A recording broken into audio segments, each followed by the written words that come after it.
بسم اللہ الرحمن الرحیم صلی اللہ علیہ نبی الامی و علیہ صلی اللہ علیہ وسلم صلاۃ و سلام علیک یا رسول اللہ۔ آج ایک بندے کا کلپ سننے کا موقع ملا، وہ کہہ رہا تھا کہ لفظ شیعہ کہنے سے 40 نیکیاں ملتی ہیں، کیونکہ یہ قرآن میں بھی آیا ہے اور قرآن کا ہر لفظ پڑھنے سے 10 نیکیاں ملتی ہیں۔ تو قرآن میں آیا ہے کہ وَإِنَّ مِن شِيعَتِهِ لَإِبْرَاهِيمَ، کہ شیعوں میں سے حضرت ابراہیم بھی تھے۔ تو اس حوالے سے ایک دو باتیں عرض کروں گا۔ پہلی بات تو یہ ہے کہ اگر شیعہ کہنے سے 40 نیکیاں ملتی ہیں، کیونکہ یہ قرآن کا لفظ ہے،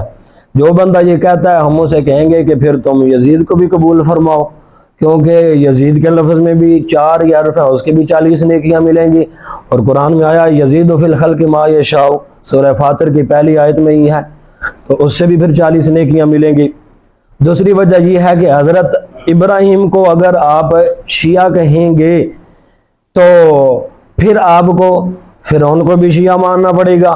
کیونکہ پارہ نمبر 20 سورہ قصص کی 4 آیت میں اللہ ارشاد فرماتا ہے اِنَّ فِرْعَوْنَ عَلَا فِي الْأَرْضِ وَجَعَلَ أَهْلَهَا شِيَعًا، فرعون زمین میں متکبر تھا اور اس نے اپنے ماننے والوں کو بھی شیعہ بنا لیا۔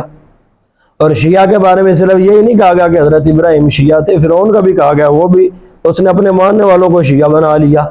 تو پھر کیا کہیں گے، فرعونیے بھی شیعہ ہیں، ایک طرف فرعونیے تھے، ایک طرف حضرت موسیٰ کے ماننے والے تھے، تو پھر شیعہ کس لسٹ میں چلے جائیں گے۔ دوسری بات یہ ہے شیعوں کا ذکر اچھا قرآن میں نہیں آیا۔ آپ 21واں پارہ دیکھیں سورہ روم کی آیت نمبر 32، اللہ فرماتا ہے من الذین فرقوا دینہم وکانوا شیعا، جنہوں نے دین اپنا تفرقے میں ڈال دیا وہ شیعہ تھے۔ اسی طرح سورہ انعام پارہ 8 آیت نمبر 159 159 میں اللہ فرماتا ہے ان الذین فرقوا دینہم وکانوا شیعا، بے شک جنہوں نے اپنے دین میں تفرقہ پھیلا دیا وہ بھی شیعہ تھے۔ لست منہم فی شیء، آگے اللہ فرماتا ہے محبوب تمہارا ان سے کوئی تعلق نہیں ہے، انما امرہم الی اللہ، بے شک ان کا معاملہ اللہ کے حوالے ہی ہے، ثم ینبئہم بما کانوا یفعلون، اللہ ان کو بتائے گا جو وہ کرتے تھے۔ یہ تھی ابتدائی بات۔ آخر میں ایک بات یہ بھی عرض کروں، اگر شیعہ کا لفظ ہے قرآن کے اندر ہونے کی وجہ سے 40 نیکیاں ملتی ہیں، تو پھر اہل حدیث کے کہنے سے پھر 70 نیکیاں ملیں گی، کیونکہ اہل بھی قرآن میں ہے، اذ قال موسیٰ لأہلہ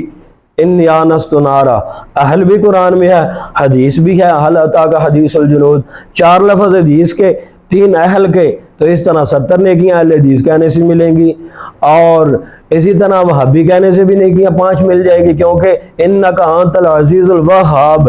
وہاب قرآن میں ہے، تو جو خود کو وہابی کہتے ہیں وہ واو ہا الف با یا 5 لفظ تو اس میں بھی ہے، تو وہابی کہنے سے بھی 50 نیکیاں ملیں گی، تو اہل حدیث اور وہابی کہنے سے شیعوں سے زیادہ نیکیاں ملیں گی۔ ساتھ میں یہ بھی عرض کرتا چلوں کہ یہ اہل حدیث جن کا نام قرآن سے بھی ملتا ہے اور یہ کہنے سے 70 نیکیاں ملیں گی، یہ وہی قوم ہے جو یزید کو امیر المومنین رضی اللہ عنہ کہتے ہیں۔ اگر آپ خود کو شیعہ کا لفظ قرآن سے نکال کے حق پہ ثابت کریں گے، پھر یزید کو امیر المومنین کہنے والے بھی سچے ثابت ہو جائیں گے۔ لہٰذا قرآن میں ذکر ہونا یہ کسی کا سچے ہونے کی دلیل نہیں ہے، اور اس طرح قرآن میں ذکر تو شیطان کا بھی آیا ہے، تو شیطان کو ماننے والے سچے نہیں ہو سکتے، فرعون کا بھی آیا ہے، فرعونیے سچے نہیں ہو سکتے، تو اس لیے قرآن میں ذکر آنا یہ سچے ہونے کی دلیل نہیں ہے، بلکہ نبی صلی اللہ علیہ وسلم، آپ کے صحابہ اور اہل بیت سے محبت رکھنا اور اسلامی عقائد کے اوپر پختہ ایمان رکھنا یہ سچے ہونے کی دلیل ہے۔ اللہ تعالی ہمیں حق کو مضبوطی سے تھامے رکھنے کی توفیق عطا فرمائے، آمین بجاہ النبی الامین صلی اللہ علیہ وسلم۔